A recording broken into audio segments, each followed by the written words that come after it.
Welcome back guys আমার আরেকটি ব্লগে। তো আজকে আপনাদের ছুটির দিনের কাহিনী শোনাবো।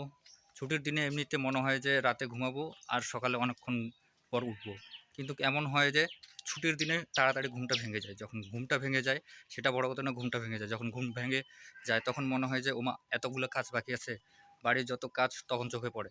তখন কাজ করতে করতে মনে করেন সকালবেলা কাপড় ভিজাই দিলাম, কাপড় ভিজাই দিয়ে দেওয়ার পর ওগুলো ধুইলাম, ধোয়ার পর আবার দেখে থালা বাটি এরকম আছে নোংরা আছে, ওগুলো ধুইলাম, ওগুলো ধোয়ার পর আবার মনে হয় যে রুমটা এলোমেলো আছে, একটু রুমটা গুছাই। এখন রুমটা গুছানোর পর মনে হলো ওমা বিছানার কাপড়গুলো ময়লা আছে, ওগুলোও ধুয়ে দেয়। এখন ধুইতে ধুইতে ধুইতে ধুইতে মনে করুন পরিষ্কার করতে করতে কাজ করতে করতে বেলা 11টা বাজে গেল।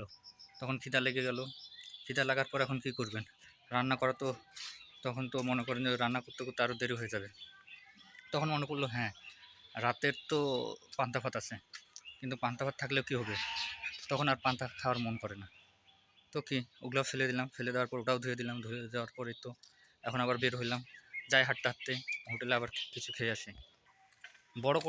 বড় কথা হচ্ছে সেটা না যে খাইতে যাব, তো খাইতে তো যাইতেই পারি, কিন্তু এখন যে যাব তো সে যাওয়ার সময়টুকু পাওয়া যায় না। এখন যাব, গিয়ে আবার খাইয়ে আসবো, খেয়ে এসে আবার রান্নাও বসাইতে হবে। শুধু তো সকালে খাইলে হবে না, এখন সকালের খাবার খাইতে খাইতে দুপুর হয়ে যাচ্ছে, দুপুরে এখন আবার রান্না করতে হবে রাতের জন্য, সরি দুপুরের জন্যই। দুপুরে আরেকবার খাওয়া লাগবে, সেটা খাওয়ার পর আবার রাতের জন্য। ঠিক আছে, ছুটির দিনে কি আরাম করব, আরামের জায়গায় আবার বেশি কাজ হয়ে যায়। বাই দা ওয়ে, এখনও কাজ তো শেষ হয় না। কাজ যত করি কাজ শেষই হয় না, কাজ বের হইতেই থাকে, বের হইতে থাকে। তো সেটার মধ্যেই আবার নিজের দুঃখটুকু প্রকাশ করার জন্য এই যে অনলাইনে আসলাম, অনলাইনে আসে ভিডিওটা আপলোড দিলাম। কি আর করার, এটাই বলার ছিল আজকে। তো ছুটির দিন আপনারা এনজয় করুন। তো আজকের ব্লগটা এতটুকুই, পরবর্তীতে আরও কোনো ব্লগে দেখা যাবে। ততক্ষণ পর্যন্ত নিজের যত্ন রাখবেন, খেয়াল রাখবেন আর ভালো থাকবেন।